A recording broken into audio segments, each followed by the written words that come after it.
Bonjour à tous. Bonjour à tous. Donc aujourd'hui, premier podcast pour l'Institut des box du Yi. C'est ça, Shinichuan.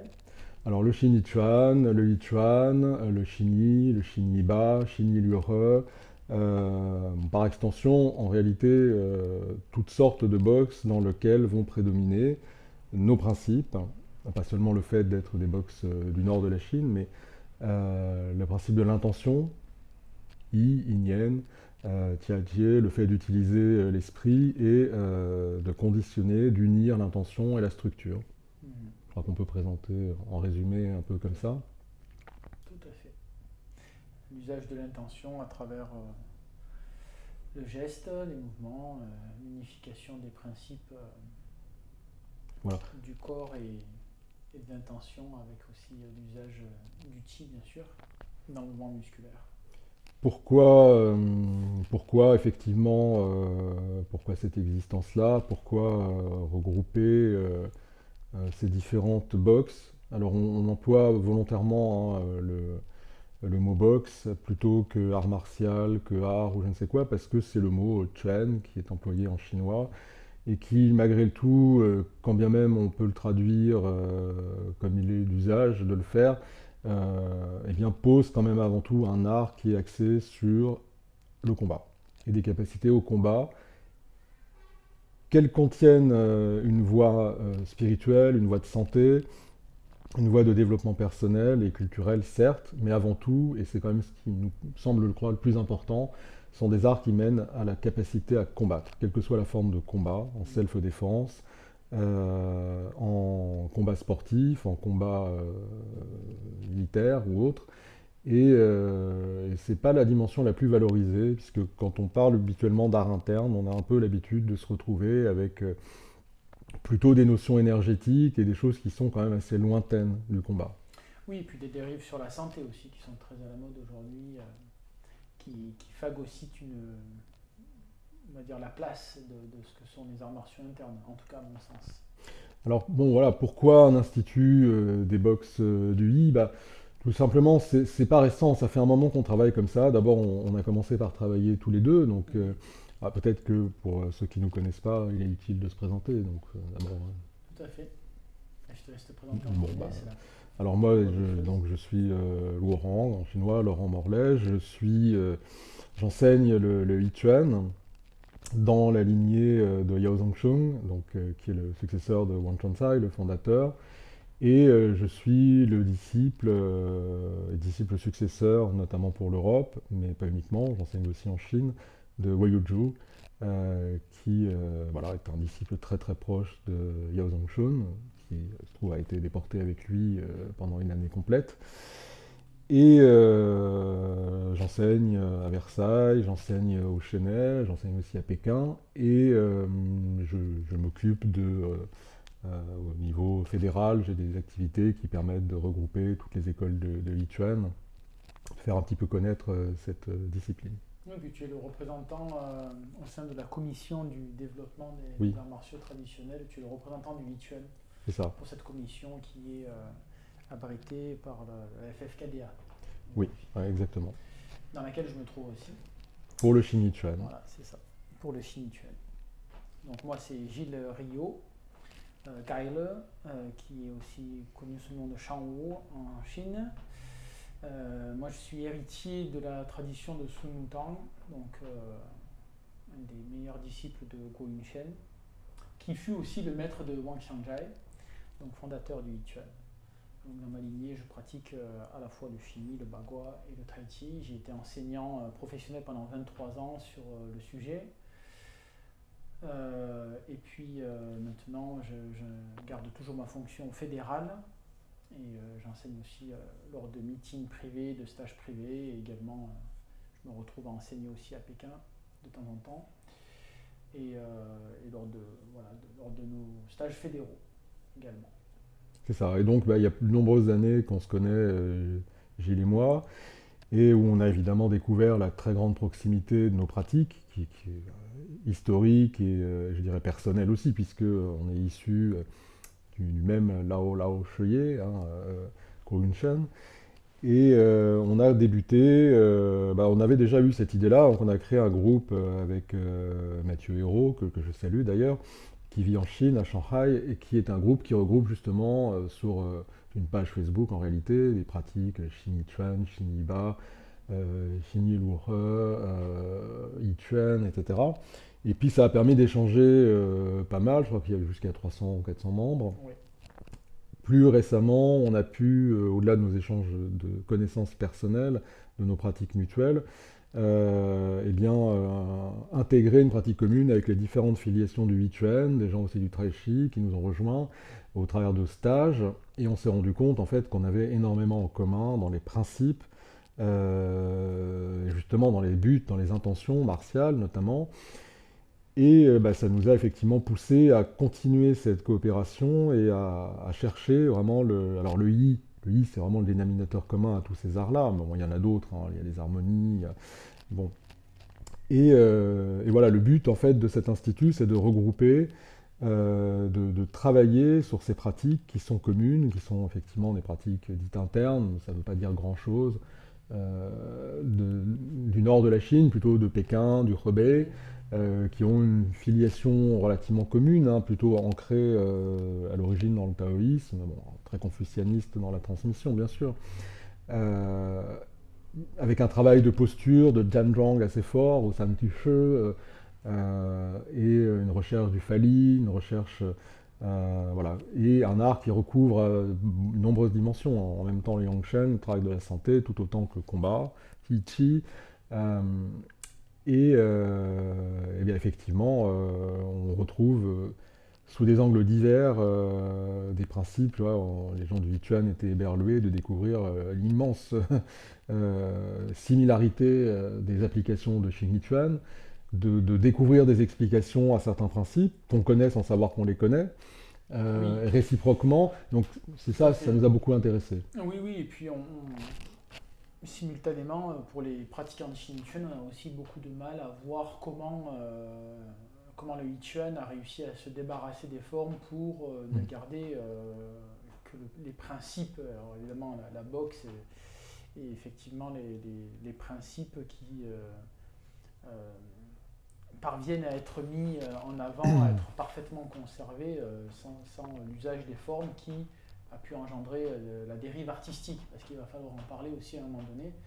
C'est vrai que notre regroupement, c'est un regroupement de personnes qui sont dans une recherche martiale pure et dure, et non pas une recherche d'apparat.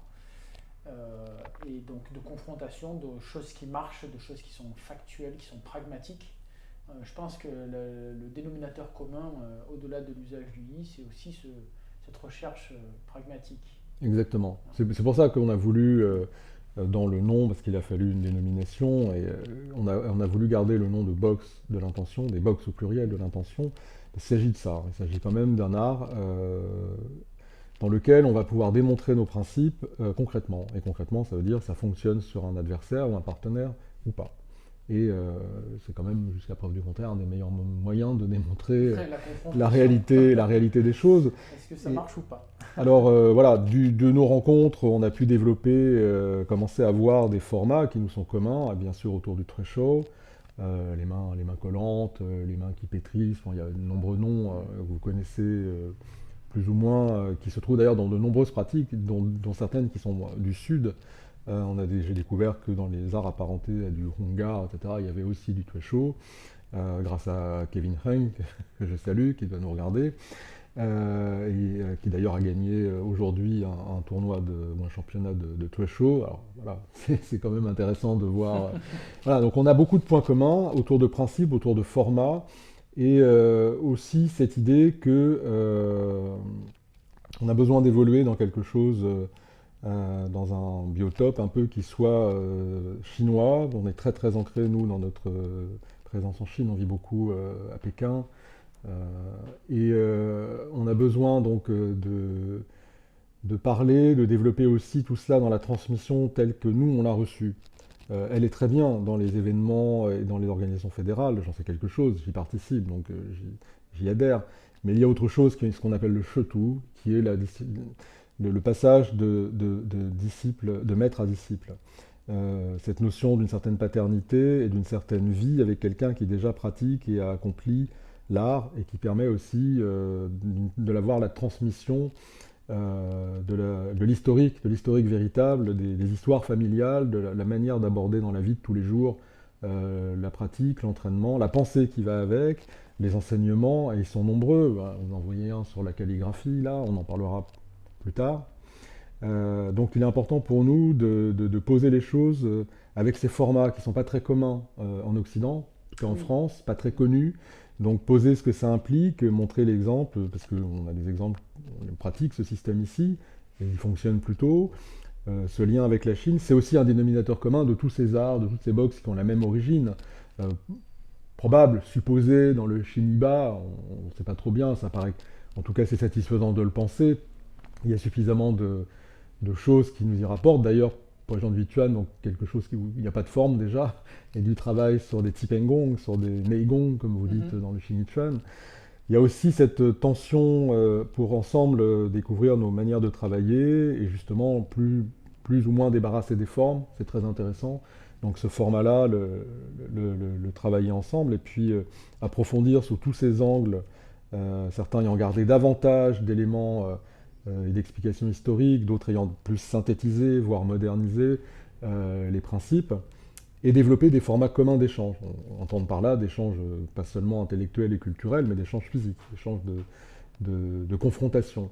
Et on a commencé cette chose-là dans un stage récent qu'on a pu faire, où il y avait de nombreuses lignées du Vichuan présentes, mes frères et cousins de chez mon chepo Bin, de chez mon chepo Yao Chengguang, les gens du Weishe, donc d'où je viens, des gens de chez Maître Sawada, d'autres qui nous ont rejoints qui venaient du Tai Chi, voire même du Wing Chun, enfin du Yong Chun Chuan, du Xinyichuan de Sun Nuntang. Donc voilà, donc on a commencé à voir que ça faisait sens dans la pratique et on a ce besoin de se doter voilà, d'un outil qui nous permette eh bien, de travailler ensemble, de communiquer là-dessus, d'échanger, de faire un peu des recherches aussi, et puis de créer des événements et des formats. Oui, parce qu'il faut quand même reconnaître que dans le paysage fédéral, alors grâce à la structuration qu'avait apportée en son temps Ilias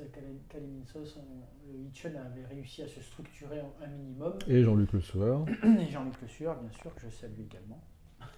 Saluons Jean-Luc. Eh oui. Mais c'est vrai que le Xinyichuan, par exemple, ou le Bagua ont largement été, depuis ces 20 ou 30 dernières années, la dernière roue du carrosse parce qu'on ne pouvait même pas utiliser, entre guillemets, les applications santé des fédérations modernes pour les mettre en avant. Donc on se retrouvait avec des problèmes de diffusion à la fois de l'enseignement, avec des problèmes de validation en termes de ceinture noire, des problèmes de validation du coup en termes de diplômes fédéraux dans l'enseignement. Parce que simplement déjà l'art en lui-même est très peu présent en hexagone, je veux dire en France. Et en plus de ça, on avait très peu de juges qui étaient habilités finalement à juger le Xinyichuan. Moi-même, tous mes diplômes ont été jugés par des gens qui pratiquaient majoritairement le Yichuan. Donc la volonté ici, elle est aussi de rassembler des gens qui se reconnaissent dans la martialité pure et dure de ce qu'on appelle les arts internes, ou les arts du yi pour chez nous en fait. Très souvent on les relie avec pas toujours beaucoup de justesse à Wudang, alors qu'on a beaucoup plus de similitudes avec le Shaolin en fait, historiquement grâce au Siniba, dont on a très très peu de représentants aussi. Voilà. Oui, vraiment, vraiment c'est ça, c'est-à-dire on a cette volonté aussi en fait, on copie un petit peu ce qu'on vit en Chine. En Chine, finalement, on va avec nos chefous et on rencontre évidemment nos oncles dans le même art que nous, et puis des oncles, parce que ça va toujours être des oncles quand il y a un lien du Wulin, un lien martial, un lien familial, qui vont appartenir à d'autres disciplines martiales. Souvent avec le Yi Chuan, on va rencontrer des gens du Shai Jiao, mais aussi du Xing Chuan, d'autres arts, du Pakwa, etc., du Tai Chi. Et il se crée formellement ou plutôt informellement autour de la table, dans l'arrière-cour, chez tel ou tel maître, des échanges. Il se passe quelque chose, il y a des réunions qui prennent la forme d'échanges aussi qui se retrouvent sur des groupes Wei-Chin où on échange sur les arts martiaux, etc. Donc il existe ça, mais c'est fait avec tous les prérequis chinois. Donc on a envie de transposer ça en France parce que ça manque, dans un cadre qui soit un peu le même. Et on a aussi la chance de pouvoir peut-être aller plus loin parfois qu'en Chine, c'est-à-dire qu'on n'a pas, étant chacun des responsables de nos lignées, on peut prendre certaines décisions et on n'a pas la même limitation de crainte d'aller trop dire, trop montrer ou échanger avec telle autre lignée parce que ça ne se fait pas, parce que s'il y en a un qui domine l'autre au cours d'un échange, on perd la face, on fait perdre la face au chefu, au cheuil, etc. Mais il n'y a pas cette chose ici, on s'entend tous très bien, on est quelques-uns à avoir une certaine autorité dans nos lignées, donc on peut faire. Et donc ça nous permet des échanges qui peut-être ne seraient pas possibles en allant aussi loin en Chine. Et voilà, donc on s'est dit, on s'est doté de cet outil pour ce faire. Et donc on envisage effectivement pour le moment des podcasts pour justement s'exprimer là-dessus, des événements, des formats, pourquoi pas plus tard effectivement de plus grands stages, des formats sous la forme un peu compétitive, hein, confrontation, c'est ce qui nous intéresse, pas tellement d'avoir des médailles, hein, pas d'intérêt, mais voilà, de développer cette dimension-là sur des arts qui ont beaucoup en commun et où les interactions sont vraiment très très bénéfiques les uns pour les autres. Ouais. Et dans un contexte qui soit un peu spécifique pour ceux qui aiment ça, pour ceux que ça intéresse, c'est-à-dire ce contexte chinois, de ce type de transmission, de ce type d'échange, de l'étude des principes, de l'étude aussi de l'historique, des lignées, des liens qu'il y a. Alors on a la chance d'avoir d'assez bonnes relations en Chine, d'avoir de nombreux membres de la famille, de pouvoir, moi je peux parler avec la plupart des troisième générations en Yichuan, en d'autres arts. Ça nous permet effectivement d'avoir quand même des informations fiables à échanger les uns avec les autres et de progresser dans nos arts qui ont ce dénominateur commun d'être des box de l'intention, des box du Yi et de se baser sur les mêmes principes, les mêmes Tipengong, c'est-à-dire exercices de base, les mêmes travaux internes, Neigong, et c'est ça qui nous intéresse, sortir un peu le fil rouge, la moelle de tout cela et amplifier notre travail. Oui, puis apporter aussi des spécificités qui concernent nos lignées, en fait, Oui, oui, hein, bien sûr. qui sont vraiment, qui ne sont pas construites en opposition avec ce qui se fait aujourd'hui, mais qui sont quand même très démarquées et qui sont fatalement marginalisées parce que non seulement elles ne sont pas promues, il faut dire les choses comme elles sont, Oui. et qui peuvent aussi être plus difficiles d'accès au départ. Donc ce qu'on aimerait aussi beaucoup, c'est rendre accessible, en tout cas la compréhension des modalités de notre box, de les faire, au moins de vous faire accéder un petit peu à ces principes-là, que vous les découvriez aussi dans le cadre de stages qu'on va mettre en place, de rencontres, de confrontations, mais aussi de réunions, parce qu'on est dans un esprit où on souhaiterait aussi, je ne vais pas dire employer le mot fédéré, parce que tout de suite, c'est pas l'idée, mais de réunir un petit peu les écoles qui sont un petit peu éclatées au niveau de l'Hexagone, parce que je ne sais pas pour vous, mais pour nous, alors là on est en région parisienne, donc il y a une bonne concentration d'écoles de Yichuan quand même. Oui, mais même on est assez en lien les uns avec les autres, que ce soit Bordeaux, Toulouse, Et la France est un Amiens, petit Lille. pays, on peut se retrouver oui. très vite un peu partout. Mais pour ce qui me concerne, par exemple, les écoles de chimie de Bagua en France sont très localisées sud-est, sud-ouest, on en a très peu, mais bon, il y en a quand même. Et beaucoup en Bretagne aussi. Et donc finalement, on est assez éclaté. Donc l'idée, c'est aussi quand même de rassembler, voilà, puisque fédérer, le mot ne me plaît pas beaucoup, et de rassembler un petit peu ces écoles et essayer d'avoir une communication qui soit intéressante pour... voilà. Oui, oui, Faire. et vraiment sous le. Alors déjà, si on peut se retrouver autour d'un bon repas pékinois ou de Chine du Nord avec du bon baijiu, de l'argotro et l'argotojo, et voilà, ça c'est essentiel. Comme en Chine, quoi, c'est important. C'est ça, c'est-à-dire avoir ce travail de s'unir, enfin d'être ensemble, d'échanger sur nos principes, découvrir parfois des box qui sont des grands-parents des nôtres, d'où on peut voir assez clairement des principes et les voir et les acquérir, les perfectionner, parce qu'on ne les aurait pas perçus de la même manière. Je parle beaucoup pour le Yichuan, parce qu'on découvre des tas de choses, par exemple dans le film Yichuan, voilà, qu'on connaît, mais on ne sait pas les expliquer, on ne comprend pas pourquoi.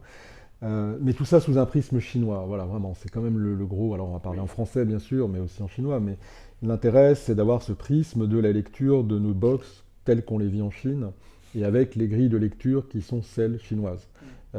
Il existe déjà, et on y participe, des choses fédérales, des choses adaptées, voire sportives. C'est pas notre propos. Notre propos, c'est d'accéder à cette martialité dans son jus, si je puis dire. Ouais. Euh, Oui, et puis tout à l'heure, on a évoqué le système Chotrou qui est fondamental et vraiment qui est un point central en Chine dans la transmission. Mais on parlait de la transmission, mais c'est aussi la conservation. C'est-à-dire Oui, que le oui, système Chotrou, c'est la ça va beaucoup conservation plus loin que aussi. ça, parce que au-delà de ça, c'est une transmission qui est, je dirais, pratiquement génétique, c'est-à-dire c'est familial au sens où il y a un engendrement. S'il n'y a pas le lien de confiance, d'amour, de paternité avec son maître, avec son chefou, qu'on ne le voit pas pratiquer au quotidien, qu'il nous voit pas, nous fasse pas grandir, quelque chose n'est pas en place chez nous. C'est différent. On a Mm. des techniciens qui sont parfaits, qui connaissent beaucoup de choses sans être passés par ce système.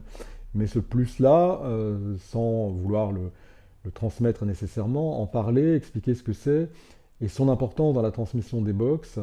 Voilà, c'est quelque chose qu'on veut aussi mettre en avant parce que l'expansion via le système des fédérations, le système un peu de normes qu'il y a pu y avoir, même en Chine, c'est une chose, mais la tradition familiale de ce qu'on appelle la lignée et, je dirais pas les secrets, mais les choses qui se disent qu'en famille, quoi, Oui. c'est important. Mhm. Et comme nous sommes finalement une grande famille dans les arts de vie, puisque nous avons tous des points et des ancêtres communs, c'était cette idée d'échanger dans Oui, un but quand même, c'est d'être efficace à la bagarre, hein, bien sûr. voilà. C'est quand même, on va pas se mentir, On va pas se mentir, voilà. c'est l'idée. Et c'est vrai qu'on n'a pas cette couleur sportive non plus qui est importante parce qu'il Mais y a on de en voit quand même, hein, l'extiquer c'est l'idée, aussi. hein. Et Mm. ça ne veut pas dire qu'on ne travaille pas ni de renforcement musculaire, ni qu'on ne conserve pas les aptitudes Ah oui, qu'il faut on pour faire travaille un au bon contact, hein, combattant. on porte des coups. C'est pas le problème, mais on ne mélange pas non plus les principes de la boxe avec Non. l'idée de performance sportive telle qu'elle peut être conçue justement par les fédérations modernes. Voilà, on aimerait bien, on aurait beaucoup aimé que le Xinjiang soit au championnat du monde, ça a été le cas d'ailleurs. Bon, je trouve qu'il y avait deux participants dans la catégorie, dans les catégories. Oui, Ce ne sont c'était pas pas des des... arts taillés pour ça. Voilà, on n'est pas Si c'est taillé pour pour faire de la ça. compétition de Taolu, Nous, c'est pas très on est intéressant. taillé pour boxer, on est taillé pour aller au combat Voilà. euh, et avoir aussi à l'intérieur de ça le développement personnel, individuel et qui réside justement dans le système Chotrou aussi. L'élévation du disciple par le maître, hein, quelque part. Et donc je pense que tout ce système-là qui est très éreinté en Occident, Mm. finalement, gagne à être reconnu parce que on en a aussi besoin pour que ces arts survivent en fait. Ah, c'est ça, c'est d'où l'intérêt qu'on a trouvé à cet institut qui s'est créé tout seul finalement à travers le travail qu'on faisait en commun. C'est-à-dire non seulement d'échanger, de travailler, de pratiquer, d'étudier tous ces arts qui ont comme dénominateur commun le I, l'intention, tous ces box qui ont le I comme intention, comme dénominateur commun, mais également eh bien, rechercher effectivement l'intention à l'origine de nos arts, de nos box, de ces Mhm. systèmes qui les transmettent et du but qui se sont fixés. Ouais, tout Voilà, à je fait. crois que c'est ce qu'on voulait dire pour Voilà. cette première prise de contact. Oui, voilà, donc à venir bientôt, des dates de stage, d'événements. d'autres On produira. podcasts pour éventuellement des vidéos, Et peut-être d'autres pas une chaîne podcasts. YouTube pour voilà, faire connaître les maîtres, faire connaître nos travaux, les échanges, les disciplines dans leur dimension martiale et non pas dans ce qu'on peut voir qui est plus de la démonstration. D'autres podcasts qui porteront aussi sur des comparaisons techniques qu'on Ah va oui, oui. pouvoir faire, sur les échanges entre Chini et Ituel, de voir un petit peu ce qui a pu se passer, comment ça a pu se passer, comment est-ce que le Ituel a pu aussi doper. Moi, je le vois beaucoup je vais pas dire exacerber les principes du Chini, mais en tout cas de les avoir retirés, de les avoir magnifiés, quoi. Il y a Mm. vraiment un approfondissement de ces principes pour galvaniser encore plus la force, la puissance, etc. etc. Mais on retrouve tellement de choses similaires, c'est assez hallucinant. Donc les prochains épisodes porteront sur des comparaisons techniques, sur des points historiques, sur un petit peu tout ce qui peut rapprocher nos deux écoles et qui peut intéresser peut-être, on l'espère, le public. Voilà, merci à tous de Eh nous bien, avoir merci. écoutés. Merci à toi. Hein, voilà. Zaijian, bye bye. Taïgen.